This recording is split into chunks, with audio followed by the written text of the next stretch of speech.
Had my OS-15 powered Hustler out first time a couple weeks ago this year. By the end of last year, I thought I had it flying pretty well, but always real short engine runs because I was flying from a pretty small field. When I increased the engine run just slightly, it became apparent it had too much left turn in it, and it resulted in a crash. I should have noted from this flight that it was going too much left. I'd been flying with these trim settings last year, so I didn't make changes right away. Well, it hit the ground and broke the fuselage in half. The fuselage is not real strong. It's just built out of 1/16 balsa.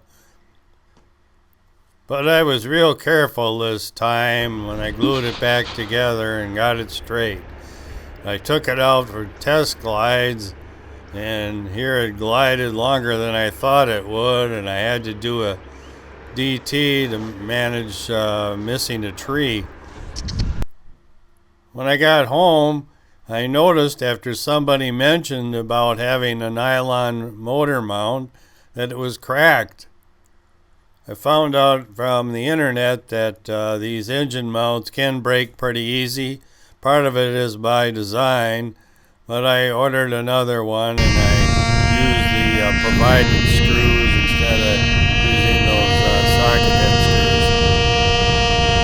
I had noticed too that the fuselage was not real stiff, so I stiffened it up and also made darn sure it was straight.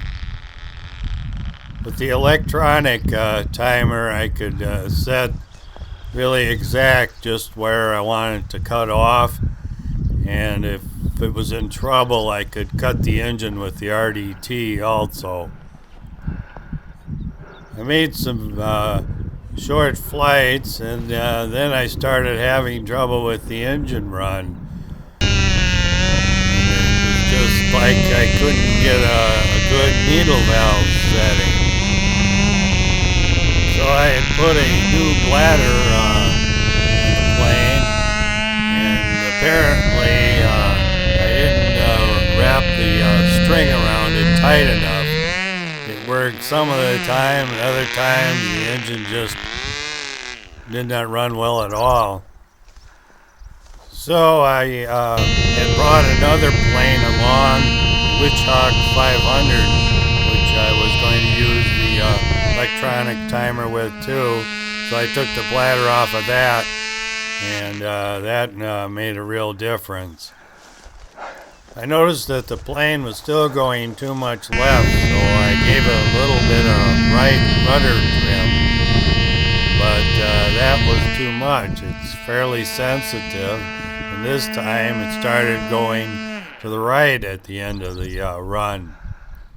Well, it transitioned just fine and it was gliding real nice, and I thought, well, I'll just watch it and let it get out a ways, and I thought it was coming back, but it was out farther than I realized. I had a GPS. I could have known that it was out, real far, but I didn't know how far the road was out there. I looked at my GPS and I see it was like 376 meters out there. So that was quite a hike through that tall grass.